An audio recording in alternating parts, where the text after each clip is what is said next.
Hello दोस्तों, हिंदी जगत में आपको स्वागत है फिर से एक नए वीडियो में। इसमें हम पुरस्कार कहानी से संबंधित कुछ प्रश्न करेंगे और इसके कहानीकार जो हैं जयशंकर प्रसाद, इनके बारे में जितने भी संबंधित प्रश्न हैं वो भी करेंगे। तो चलिए शुरू करते हैं। सबसे पहला प्रश्न है, जयशंकर जी का जन्म कब हुआ था? ए 1889, बी 1879, सी 1890 या डी 1898। तो इसका सही उत्तर क्या है? Option number A 1889। अगला प्रश्न है, जयशंकर प्रसाद जी का जन्म कहाँ हुआ था? ए मथुरा में, बी दिल्ली में, सी काशी में या डी इलाहाबाद में। तो इसका सही उत्तर है ऑप्शन नंबर सी काशी में। जयशंकर प्रसाद जी का जन्म काशी में हुआ था। अगला प्रश्न है, जयशंकर प्रसाद जी का पिता कौन थे? ए देवेंद्र साहू, बी देवी प्रसाद साहू, सी कृष्णचंद्र साहू या डी रामचंद्र साहू। तो इसका सही उत्तर है option number B Devi Prasad Sahu. अगला प्रश्न है, कौन सा ग्रंथ प्रसाद जी का नहीं है? ए अजातशत्रु, बी धृवस्वामिनी, सी गोदान या डी स्कंदगुप्त। तो गोदान जो है यह प्रेमचंद जी का है। अजातशत्रु, धृवस्वामिनी और स्कंदगुप्त ये तीनों जो हैं प्रसाद जी का है और गोदान जो है उनका नहीं है। अगला प्रश्न है, प्रसाद जी के साहित्य में क्या देखने को मिलता है? ए सौंदर्य, बी स्वाभिमान, सी उच्च आदर्श या डी इनमें से सब। तो इसका सही उत्तर है ऑप्शन नंबर डी इनमें से सब। उनके साहित्य में सौंदर्य, स्वाभिमान और उच्च आदर्श ये तीनों गुण देखने को मिलते हैं। अगला प्रश्न है, इनमें से कौन प्रसाद जी की कहानी नहीं है? ए आंधी, बी इंद्रजाल, सी आकाशदीप या डी आंसू। तो इसका सही उत्तर क्या है? आंसू। आंसू क्या है? कविता है, कहानी नहीं है। अगला प्रश्न है, प्रसाद जी का देहांत कब हुआ था?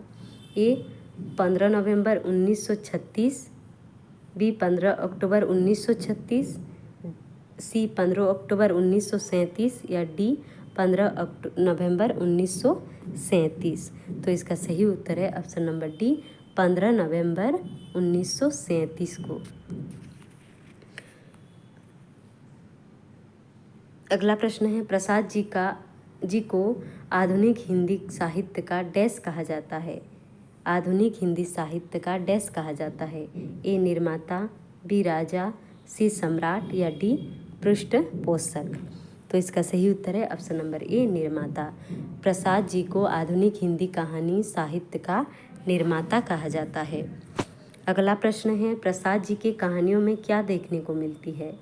ए प्रकृति प्रेम और मानव प्रेम, बी यथार्थ जीवन, सी भारतीय संस्कृति या डी संघर्ष। तो इसका सही उत्तर है ऑप्शन नंबर सी भारतीय संस्कृति। प्रसाद जी की शैली, अब 10वां प्रश्न है, प्रसाद जी की शैली ए व्यंग्यात्मक, बी हास्यात्मक, सी सामाजिकात्मक या डी भावनात्मक। तो इसका सही उत्तर है ऑप्शन नंबर डी भावनात्मक। अगला प्रश्न है, पुरस्कार एक कैसी कहानी है? ए पौराणिक, बी ऐतिहासिक, सी सामाजिक या डी काल्पनिक। तो इसका सही उत्तर है ऑप्शन नंबर बी ऐतिहासिक।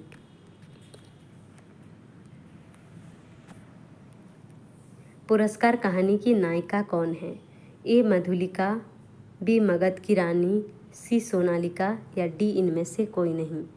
तो इसका सही उत्तर है ऑप्शन नंबर ए मधुलिका, जिसकी खेत को कृषि महोत्सव के लिए चुना गया था। कृषि महोत्सव में राजा को एक दिन के लिए कृषक बनना पड़ता है और उसी दिन इंद्र की पूजन की जाती है। राजा जो है वो हल चलाते हैं।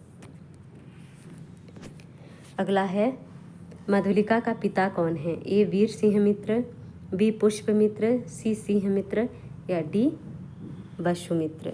तो इसका सही उत्तर क्या है? वीर सिंहमित्र। उनके पिता वीरमित्र, उनके पिता का नाम वीर सिंहमित्र, जो कि वाराणसी युद्ध में मगध के सामने कौशल की लाज रख ली थी। उनके पिता का नाम क्या था? वीर सिंहमित्र।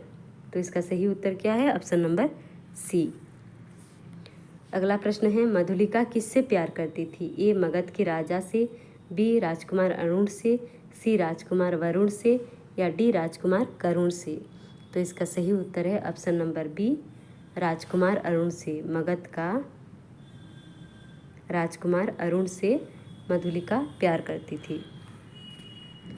अगला प्रश्न है, अरुण कहाँ के राजकुमार थे?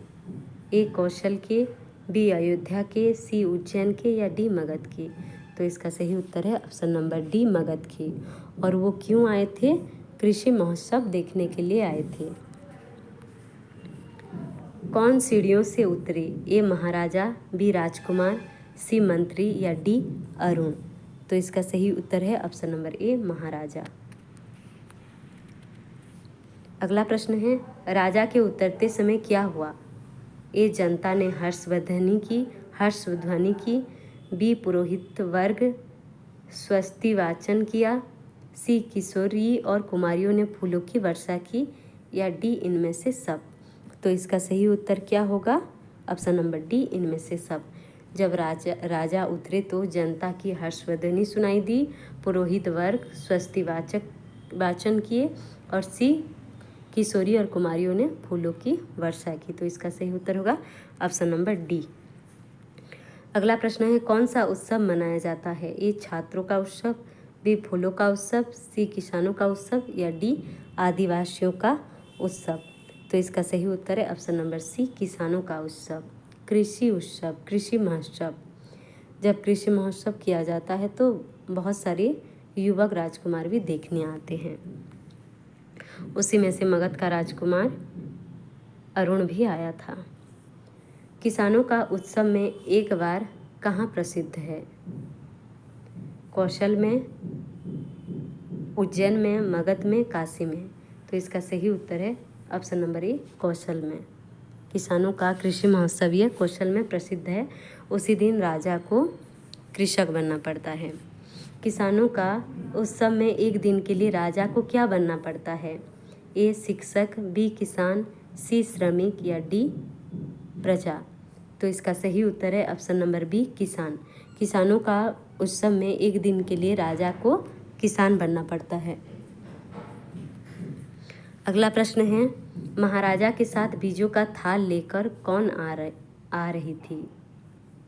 ए मधुलिका, बी अरुण, सी मंत्री, या डी प्रजा।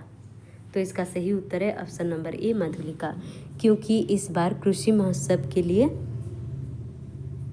मधुलिका का खेत चुना गया था और इसी कारण राजा के साथ मधुलिका बीजों का थाल लेकर उनके साथ खड़ी थी। अगला प्रश्न है, अन्य अनेक लोगों को होने पर महाराजा के साथ मधुलिका क्यों आ रही थी? अन्य अनेक लोगों के होने पर महाराजा के साथ मधुलिका क्यों आ रही थी? बहुत सारे लोग थे लेकिन मधुलिका ही राजा के साथ क्यों आ रही थी? क्योंकि ए मधुलिका राजकुमारी थी, बी राजा मधुलिका को प्यार करते थे, सी खेत के लिए मधुलिका का खेत चुना गया था, या डी मधुलिका रानी थी। तो इसका सही उत्तर क्या है? ऑप्शन नंबर सी, खेती के लिए मधुलिका का खेत इस बार चुना गया था। इसी कारण राजा के साथ मधुलिका बीजों का एक थाल लेकर खड़ी थी। मधुलिका के कौन देख रहा था? मधुलिका को कौन देख रहा था? ए उज्जैन का राजकुमार अरुण, बी कौशल का राजकुमार अरुण, सी दिल्ली का राजकुमार अरुण, या डी मगध का राजकुमार अरुण। तो इसका सही उत्तर है ऑप्शन नंबर डी, मगध का राजकुमार अरुण। जब सभी लोग कृषि महोत्सव को देख रहे थे तो मगध का राजकुमार अपने रथ में बैठकर मधुलिका के सौंदर्य को देख रहा था। अगला प्रश्न है, खेत के लिए मधुलिका को राजा ने क्या दिया? खेत के लिए पुरस्कार स्वरूप मधुलिका को क्या दिया? ए स्वर्ण मुद्राएं, बी रुपये, सी पाट वस्त्र, डी कुछ नहीं दिए। तो इसका सही उत्तर है ऑप्शन नंबर ए, स्वर्ण मुद्राएं। खेत के लिए मधुलिका को राजा ने स्वर्ण मुद्राएं दी, जो कि मधुलिका उसको नहीं लेती है और राजा पर न्योछावर कर देती है। अगला प्रश्न है, किसने कौशल की लाज रख ली थी? ए वीर वसुमित्र, बी वीर पुष्यमित्र, वीर सिंहमित्र या वीरमित्र। तो इसका सही उत्तर है ऑप्शन नंबर सी, वीर सिंहमित्र, जो कि मधुलिका के पिताजी। कौशल की लाज रख ली थी किस युद्ध में? वाराणसी के युद्ध में। यह भी प्रश्न पूछा जा सकता है कि किस युद्ध में वीर सिंहमित्र ने कौशल की लाज मगध के सामने रख दी थी? तो इसका सही उत्तर है वाराणसी में युद्ध में। कौन दस्युओं के पीछे बहुत दूर चले गए थे? ए कौशल के महाराज, बी कौशल के राजकुमार, सी कौशल के मंत्री या डी कौशल के सेनापति। तो इसका सही उत्तर है ऑप्शन नंबर डी, कौशल के सेनापति। मधुलिका अंधकार में कैसी दिखती थी?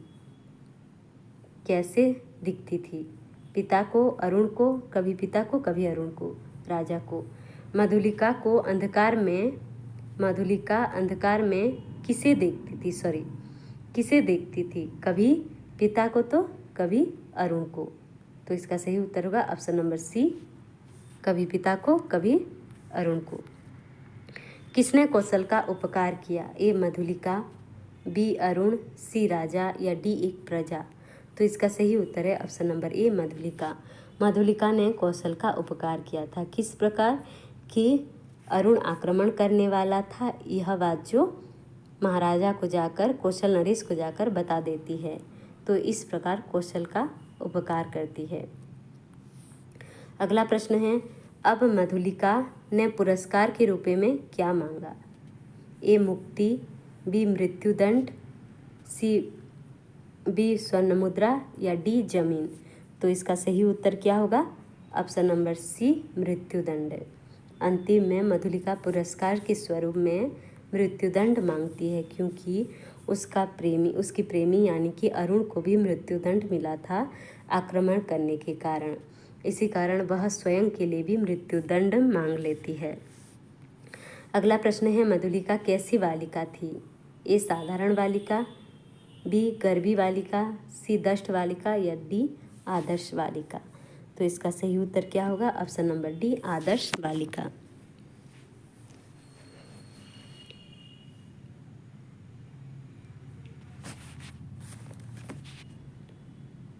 अंत तक बने रहने के लिए धन्यवाद। चैनल में नए हैं तो चैनल को सब्सक्राइब करें, लाइक करें, कमेंट करें और अपने दोस्तों के साथ शेयर करें। मिलते हैं अगले वीडियो में।